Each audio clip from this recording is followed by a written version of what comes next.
මිනිස් ඉතිහාසය තුළ මිනිසා විසින් කරන ලද බලවත්ම අනුවණකම් කවරේදැයි යමෙක් ප්‍රශ්න කළහොත් ඊට පිළිතුර පළමු ලෝක සංග්‍රාමය හා දෙවන ලෝක සංග්‍රාමය බව නොරහසක්.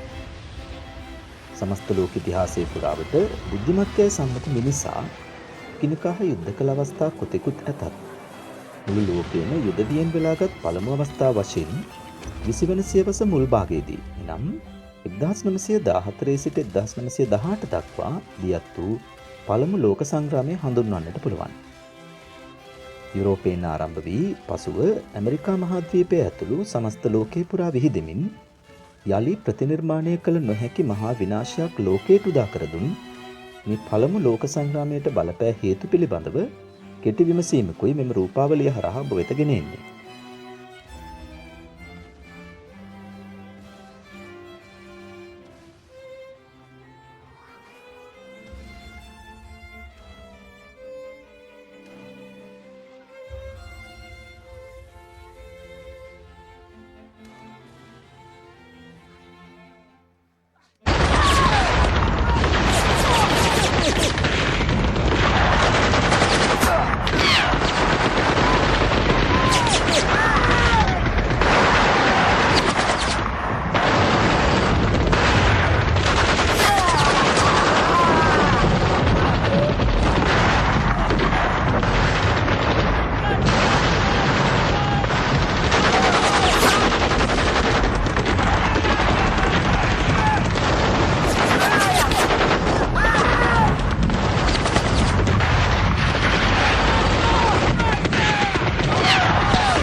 ක්‍රිස්තු වර්ෂ 1914 ජූලි මාස 28 වන දින ආරම්භ වී 1918 නොවැම්බර් මාස 11 වන දින දක්වා පුරාවසර 4කටත් වඩා වැඩි කාලයක් මිහිමත විසූ සමස්ත ජීව ප්‍රජාවට අසීමිත විනාශයක් ගෙනා පළමු ලෝක සංග්‍රාමයට බලපෑ ප්‍රධාන හේතු කීපයක් හඳුනා ගන්නට පුළුවන්.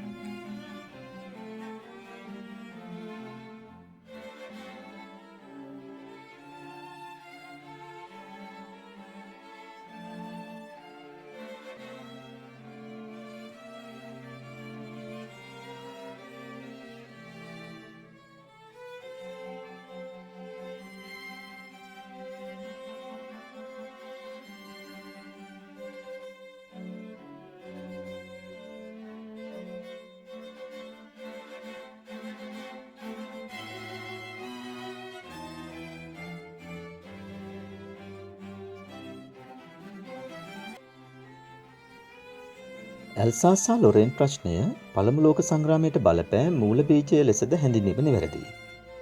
ඉතිහාසයේ පුරාවට කුඩා කුඩා රාජ්‍ය වශයෙන් පැවති ප්‍රදේශ රැසක් එක්සත් කොට 1871 දී ජර්මනිය නැමැති නව රාජ්‍ය ගොඩනගන ලද අතර එකී කාර්යභාරයේදී ජර්මනියේ අසහාය නායකයා වූ ඔටෝ වොන් බිස්මාර්ක්ගේ ක්‍රියාකලාපය කැපී පෙනුණු එකක්. ජර්මනිය එක්සත් කිරීමේ ව්‍යාපාරයේදී ජර්මනිය හා ප්‍රංශය අතර ඇති වූ යුද්ධයේ වැදගත්ම අවස්ථාව ලෙස ඇල්සාසා ලොරේන් ප්‍රශ්නය හඳුනා ගන්නට පුළුවන්.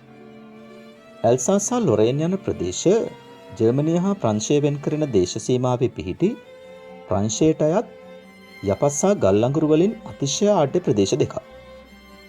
දෙරට අතර ඇති වූ යුද්ධයේදී ජර්මනිය විසින් මෙම ප්‍රදේශ දෙක ප්‍රංශයෙන් උදුරා ගන්නා ලද අතර ඒ අරබයා දෙරට අතර ඇති වූ ප්‍රබල මතභේදය පළමු ලෝක සංග්‍රාමයේ මූල බීජය ලෙසින් වැඩෙන්නට පටන් ගත්තා.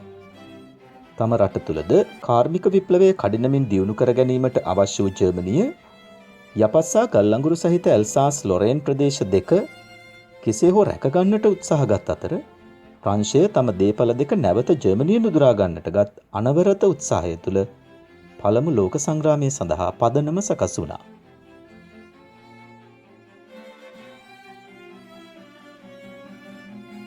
දහනම වන සියවස මැදභාගය වන විට යුරෝපයේ සෑම රටක්ම හැකිතාක් යටත් විජිත අල්ලා ගැනීමේ තරගයකට අවතීර්ණ වී තිබීම කැපී පෙනෙන කරුණක්. ඊට ප්‍රධාන හේතු ලෙස තම රටවල කාර්මික විප්ලවයට අවශ්‍ය අමුද්‍රව්‍ය සොයා ගැනීම හා කාර්මික විප්ලවය හරහා නිපද වූ භාණ්ඩ අතිරික්තයන් එම යටත් විජිතවල අලෙවි කර ගැනීමට තිබූ අවශ්‍යතාවය දක්වන්නට පුළුවන්. ආසියානු අප්‍රිකානු මහද්වීපවල වැඩිම යටත් විජිත සංඛ්‍යාවක් එංගලන්තයේ සතු වූ අතර ඕලන්දය, පෘතුගාලය, ප්‍රංශය, ස්පාඤ්ඤය වැනි රටවල් සතුවද පැවති යටත් විජිත ගණන විශාලයි. 19 වන සියවස අගභාගය වන විට ජර්මනියද ශීඝ්‍ර දියුණුවක් ලබමින් ඇල්සාසා ලොරේන් ප්‍රදේශවලින් ලබාගත් අමුද්‍රව්‍ය යොදාගෙන විශාල ලෙස නිෂ්පාදන ඉහළ දමන්නට වුණා.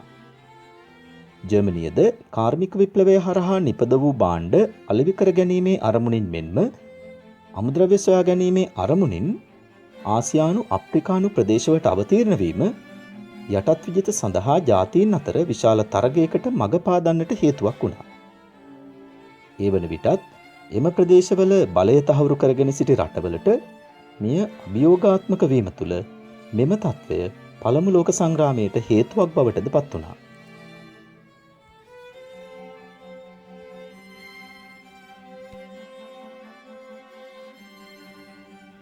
ඇල්සාසා ලොරේන් ප්‍රශ්නය මත පරම සතුරන් වී සිටි ප්‍රංශය හා ජර්මනිය නිරන්තරවම එකිනෙකා පිළිබඳව සැකෙන් හා බයෙන් පසුවීම අපට තේරුම් ගන්නට පුළුවන්.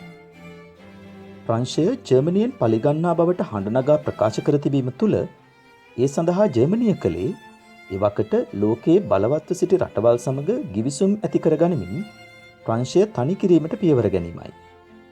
එහිදී ජර්මනිය මුලින්ම ඔස්ට්‍රියාව හා රුසියාව සමග එක්ව අධිරාජ්‍යවරුන් තිදෙනාගේ සංගමය නමින් සන්ධානයක් සකසා ගත්තත් 1878 පැවති බර්ලින් සම්මේලනයෙන් පසුව රුසියාව ඉන් ඉවත්වීම තුළ ඉතිරි වූයේ ජර්මනිය හා ඔස්ට්‍රියාව පමණයි.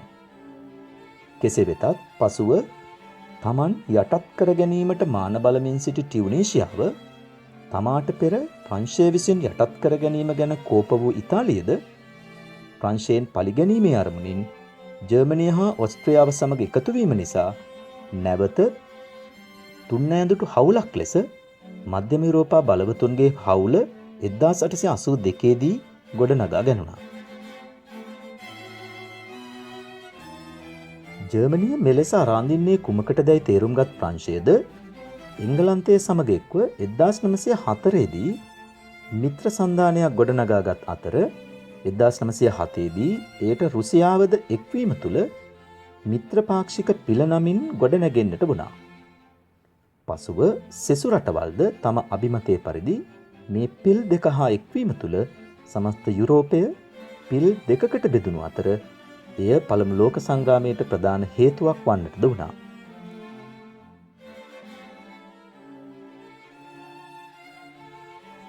දහනම වන සියවස අගභාගය වන විට යුරෝපයේ සෑම ප්‍රබල රටක්ම යුධාවි නිෂ්පාදනය කරමින් තම යුදමය ශක්තිය වර්ධනය කරගන්නට ගත්තේ අතිමහත් උත්සාහයක්. ඒ වන විට ලෝක බලවතුන්ව සිටි ජාතීන් පරයා ජර්මනිය ප්‍රබල යුධාවි නිර්මාණය කරන්නට වූ අතර එහි මූලික අරමුණ තම පසමිතුරා වූ ප්‍රංශය යටපත් කර තබා ගැනීමයි.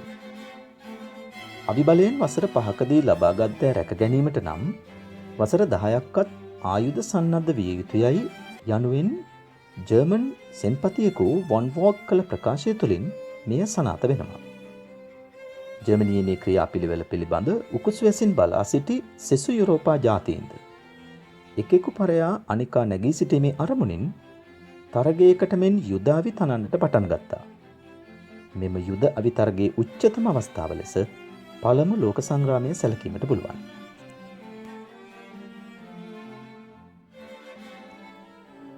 දහනම වන සියවස අගභාගයේ සිට යුරෝපයේ බොහෝ රටවල් අතර ඇතිවෙමින් පැවති අර්බුදද යුදමය මානසිකත්වයක් මිනිසුන් තුළ ඇති කිරීමට හේතු බව පිළිගැනෙනවා. බ්‍රිතාන්‍ය හා ප්‍රංශය අතර උතුරු අප්‍රිකාව බෙදා ගැනීම නිසා ජර්මනිය වෛරයෙන් පසුවීම, සර්බියාව හා ඔස්ට්‍රියාව අතර දල්ලමින් පැවති අර්බුදය ආදිය මීට නිදසුන් ලෙස දක්වන්නට පුළුවන්.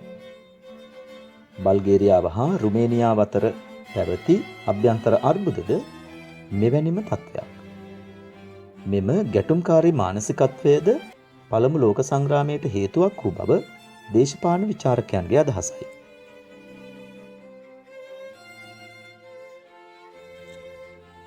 ජර්මනියේ නිර්මාතෘවරයා වූ ඔටෝ වොන් බිස්මාර්ක් ඉතා කපටි, බුද්ධිමත් හා දූරදර්ශී නායකයෙකු ලෙස ශක්තිමත් ජර්මනියක් ගොඩනැගුවද යටත් විජිත අල්ලා ගැනීමට උනන්දුවක් දැක්වුවෙක් නොවේ. ඔහුගේ මූලිකම අරමුණ වූයේ ශක්තිමත් ජර්මනියක් ගොඩනැගීම.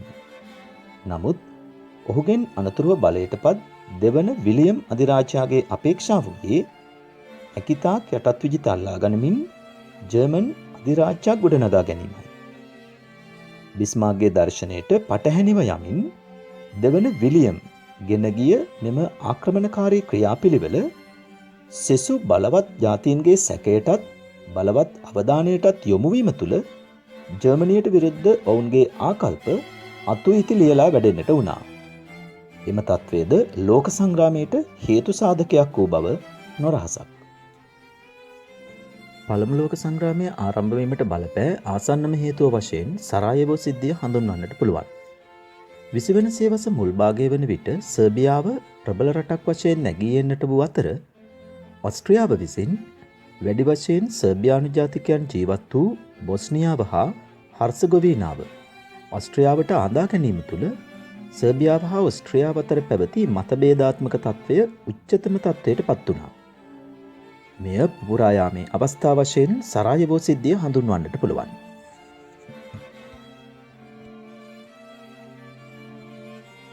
ඔස්ට්‍රියාවේ ඔටුන්න හිමිකුමරු ෆ්‍රාන්ස් ෆර්ඩිනන්ඩ් හා ඔහුගේ බිරිඳ බොස්නියාවේ සරායවෝ නම් ප්‍රදේශයේ සංචාරයක නිරත වන්නේ මෙවන් පසුබිමකයි. විශාල ජනකායක් බලා සිටියේදී රාජකීය යුවල ගමන්ගත් රථය වෙත සර්බියානුවෙක්ගෙන් අත්බෝම්බ ප්‍රහාරයක් එල්ලුවත් ඉන් රාජකීය යුවලට හානියක් සිදු නොවුණේ ඔවුන්ගේ වාසනාවකට මෙන්.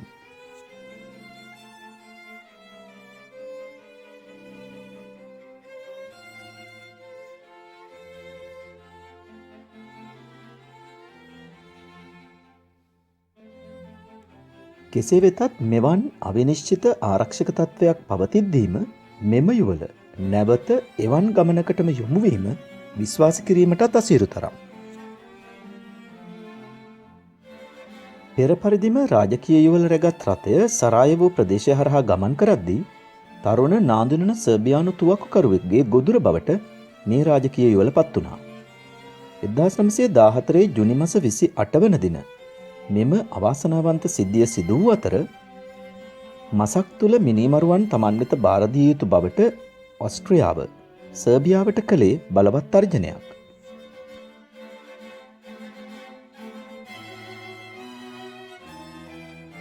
ඊට සර්බියාවෙන් සාර්ථක ප්‍රතිචාරයක් නොලද තැන හරියටම මසක් ගෙවුණු දින එනම් 1914 ජූලි මාස 28 වන දින ඔස්ට්‍රියාව සර්බියාවට පහර දීමෙන් පළමු ලෝක සංග්‍රාමයට ආරම්භය සැපයුවා.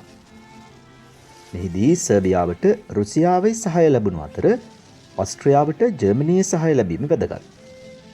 පිහිටුවාගෙන තිබුණු යුද සන්ධාන අනුව ක්‍රමයෙන් අනෙකුත් රටවල්ද යුද්ධයට අවතීර්ණ වීම තුළ පළමු ලෝක සංග්‍රාමයේ යුද ගිනිදැල් මුළු ලොව වෙලා ගන්නට සමත් වුණා.